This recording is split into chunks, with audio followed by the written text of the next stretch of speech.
This is In the Loop. I'm Christian Bryant. We'll get to those stories in a few, but first, the beauty industry is immeasurably huge, from cosmetics to fashion to surgery and more. And of course, that means there are also a lot of heated debates when it comes to products and fashion. From controversies around labor in fashion to trends in plastic surgery, we want to see how much has actually changed when it comes to improving hot-button issues across the industry. Every Wednesday this month, we'll be examining just that in a series we call Better Beauty.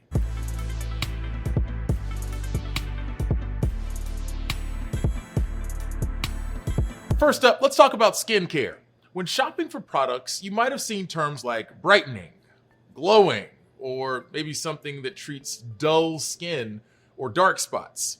Now, how about the term whitening? Skin whitening or skin bleaching products are used to lighten the appearance of skin color and stop melanin production.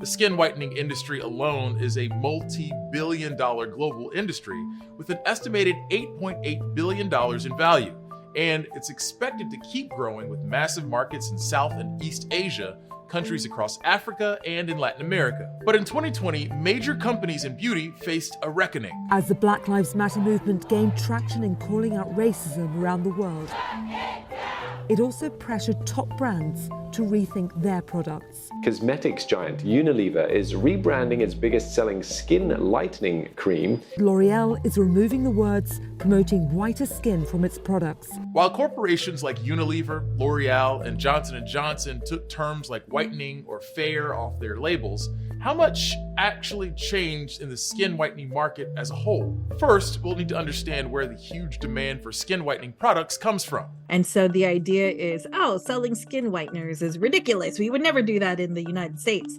right? Versus when you go to a place like the Philippines or other parts in Asia, I remember one of my interviewees said, you are not a skincare company unless you have a skin lightening product. Joanne Rondilia has been researching colonial legacies and color-based discrimination for over a decade, with a focus on Philippine communities. She notes that whiteness has long been associated with higher social and economic class or attractiveness. And there are also both colonial and pre-colonial reasons for this. So before colonization, there is a class distinction that's often marked by skin tone. So for example, if you are a person of higher class or higher wealth, you are not relegated to field work. And so the idea was that people who are darker skinned were people who were of the labor class. They're typically darker as opposed to someone who is of a wealthier or royal class. These associations with whiteness and higher class or desirability are at the heart of colorism, the preferential treatment often of same-race people based on skin color. We can see colorism throughout the beauty industry, from the choices of models for products to the range of colors available. One of the most explicit examples of this can be seen in this controversial Nigerian ad for Nivea, showing brighter skin as more youthful and beautiful. Hello, here to pick up your sister? Mommy? Wow, such beautiful glowing skin. Or this infamous ad for the brand Soul Secret, where Thai celebrity Chris Horwang says, "Just being white, you will win." แค่ขาวก็ชนะ That ad was removed hours after it was posted after getting such strong backlash. These colorist associations are what drive the multi-billion-dollar industry for skin whitening products. And this kind of messaging isn't just psychologically harmful, it can be physically toxic as well. Many skin lightening or bleaching procedures around the globe are experimental or controversial, like injections of glutathione, which stops melanin production, seen in this footage from Refinery 29's Shady series. Lean back. You okay? Are you comfortable?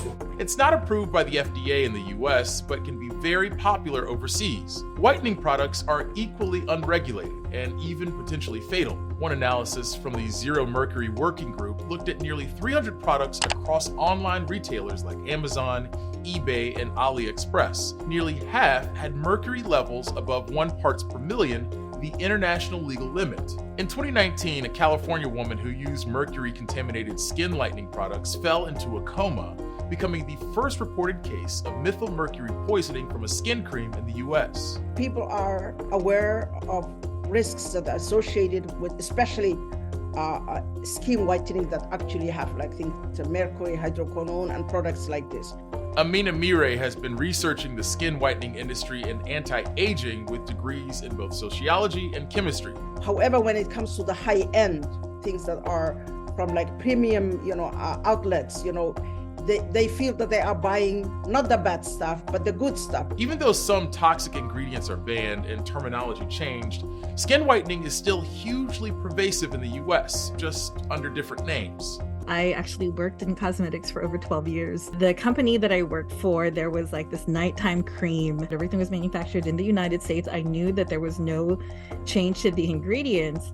And for some reason, that tiny counter the size of my desk in Hong Kong would sell 30 units a day of this cream. And I remember meeting a customer who he had his list that his wife sent him. He goes, "Oh, you don't know, right now, this is the #1 selling skin whitener in Hong Kong, and in Hong Kong it's 3 times the price than here." Yeah, an anti-aging product in the United States is a skin whitening product overseas. The markets for brightening products have only been growing with different beauty trends like bright, clean makeup looks and science-backed skincare. Look at the marketing skin whitening to white women in terms of anti-aging. Look at how the aging white woman is promulgated in terms of hyperpigmentation, age spots, so many metaphors and adjectives that are associated with whiteness, with purity, with health, with order, with femininity. Because whiteness has all these other terms that you can use without ever mentioning whiteness. Of course, not everyone who uses skin whitening products are just trying to make their complexion paler. Whitening ingredients can also be used for scars or dark spot treatments or skin conditions ranging from vitiligo to acne, as Dr. Dina Strawn explains. Acne is the most common skin condition, and in people with darker skin, they often get post-inflammatory hyperpigmentation, so they want to get rid of those spots. As long as you are kind of having an intention that the product was meant for, you should be okay. It just becomes a problem more with when people are just trying to maintain a lighter complexion overall that is not their natural color, where it becomes a little more problematic. Changing a few labels could only ever make a small dent in a billion-dollar global industry, one that has hundreds of years of historical context behind it. But consumers are becoming more aware of the risks with skin whitening and bleaching. The only question that remains is whether consumers will choose their products mindfully, especially as the industry continues changing its terminology.